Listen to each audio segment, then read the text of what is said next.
Έχει περάσει ποτέ από το μυαλό σας πώς ένα σύγχρονο θρίλερ μπορεί να πάρει την αρχαία ιστορία και να τη μετατρέψει σε ένα πανίσχυρο σύγχρονο όπλο? Λοιπόν, σήμερα θα κάνουμε ακριβώς αυτό. Θα βουτήξουμε στα βαθιά ενός μυθιστορήματος για να δούμε πώς η ιστορία, οι πολιτισμικές εντάσεις και, φυσικά, οι γεωπολιτικές συγκρούσεις υφαίνουν τον απόλυτο ιστό της αγωνίας. Κοιτάξτε, κάθε καλό θρίλερ ξεκινά με έναν γρίφο. Εδώ όμως, ο γρίφος είναι διπλός. Έχουμε από τη μία μια άμεση, μια τρομακτική απειλή και από την άλλη το ατελείωτο βάρος του παρελθόντος που την τροφοδοτεί.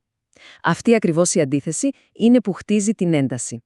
Είναι σαν να μας λέει από την πρώτη στιγμή, για να καταλάβουμε τον κίνδυνο του σήμερα, πρέπει πρώτα να ξεθάψουμε τα μυστικά του χθες.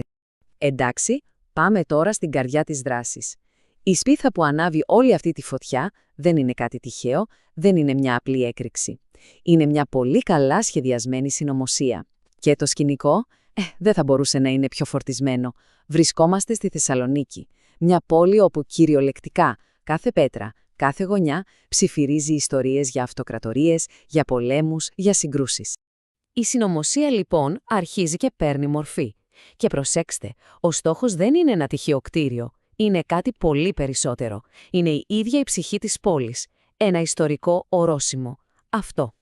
Είναι, ξέρετε, το κλειδί σε ένα καλό πολιτικό θρίλερ. Το χτύπημα δεν θέλει απλά να καταστρέψει. Θέλει να στείλει ένα μήνυμα. Ένα μήνυμα που θα αντυχεί για αιώνες. Και εδώ έχουμε, θα έλεγε κανείς, την τέλεια συνταγή για το χάος. Παίρνεις ένα αληθινό ιστορικό μνημείο 1000 ετών. Προσθέτεις ως πυροκροτητή ένα αρχαίο σύμβολο που είναι ήδη αμφιλεγόμενο. Τα ανακατεύεις όλα αυτά με μια σκιώδη, μυστηριώδη οργάνωση και το αποτέλεσμα μια πλοκή πραγματικά εκρηκτική που μπλέκει την αλήθεια με τη φαντασία με έναν τρομερό τρόπο. Και εδώ έρχεται η ερώτηση του 1.000.000. Γιατί η Θεσσαλονίκη? Δηλαδή, με τόσες ιστορικές πόλεις σε όλο τον κόσμο, τι είναι αυτό που την κάνει το ιδανικό σκηνικό για αυτή τη σύγχρονη τραγωδία? Η απάντηση, βλέπετε, κρύβεται στους δρόμους της, γιατί εδώ, σε αυτή την πόλη, το παρελθόν δεν είναι ποτέ πραγματικά παρελθόν. Για να βρούμε λοιπόν την απάντηση, πρέπει να σκάψουμε λίγο. Να πάμε κάτω από το τσιμέντο και την άσφαλτο της σύγχρονης πόλης. Πρέπει να γυρίσουμε τον χρόνο πίσω, στα θεμέλια εκείνα, που την έκαναν ταυτόχρονα έναν φάρο πολιτισμού, αλλά και ένα φρούριο που ήταν συνεχώς υπό πολιορκία. Ρίξτε μια ματιά σε αυτή τη διαδρομή. Από την ίδρυσή της, από τον Κάσανδρο, γίνεται ρωμαϊκή πρωτεύουσα. Μετά η συμβασιλεύουσα του Βυζαντίου, η Θεσσαλονίκη δεν είναι απλά μια πόλη που κατάφερε να επιβιώσει. Είναι ένα ζωντανό αρχείο, ένα μέρος όπου κάθε μεγάλη αυτοκρατορία άφησε το σημάδι της. Όλο αυτό το ιστορικό βάρος, λοιπόν, την κάνει ένα τόσο εκρηκτικό σκηνικό. Και δεν είναι απλά ένα ιστορικό κέντρο. Σκεφτείτε τον όρο φάρος του χριστιανισμού. Εδώ, ο Απόστολος Παύλος ίδρυσε μια από τις πρώτες χριστιανικές κοινότητες στην Ευρώπη. Αυτό για έναν συγγραφέα θρίλερ είναι καθαρός χρυσός. Μια επίθεση σε ένα τέτοιο μέρος δεν είναι απλά τρομοκρατία, είναι βεβήλωση. Αγγίζει κάτι βαθιά ιερό και αυτό φυσικά πολλαπλασιάζει τον τρόμο. Βέβαια, η ψυχή μιας πόλης δεν βρίσκεται μόνο στα μάρμαρα και τις εκκλησίες, βρίσκεται πάνω απ' όλα στους ανθρώπους της. Και η Θεσσαλονίκη είναι ακριβώς αυτό.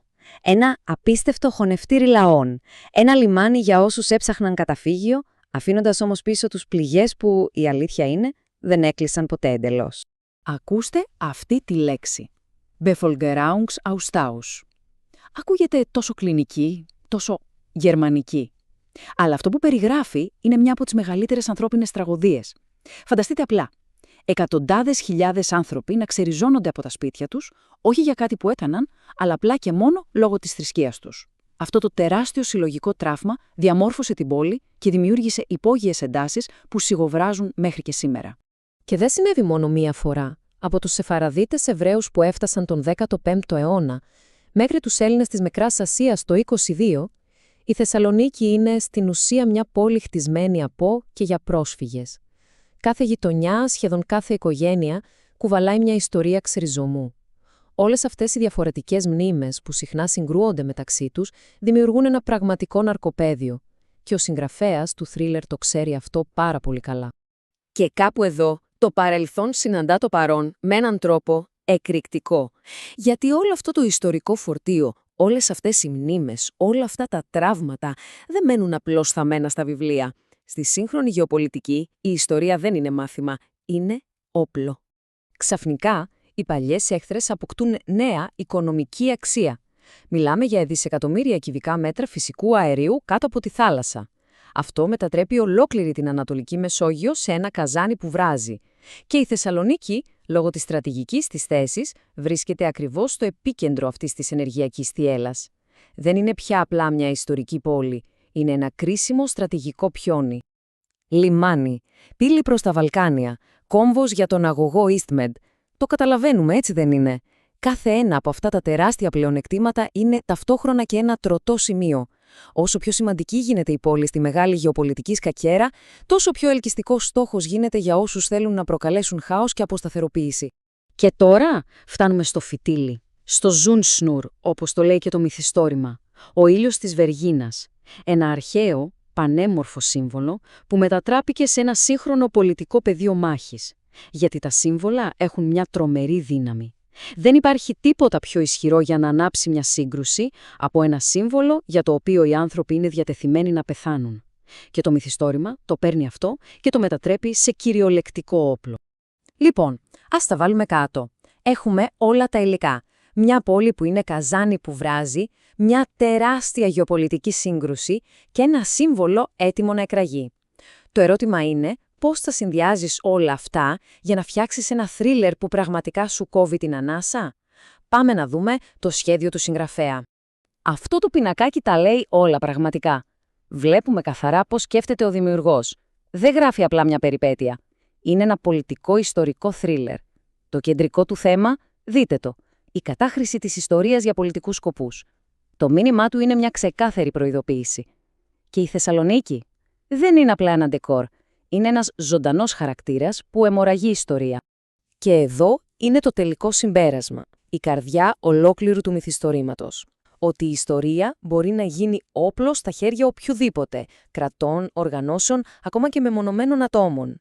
Μέσα από μια συναρπαστική, φανταστική πλοκή, το βιβλίο ουσιαστικά μας κρούει τον κόδωνα του κινδύνου για έναν πόλεμο που ήδη μένεται γύρω μας. Τον πόλεμο για το ποιος ελέγχει τη μνήμη.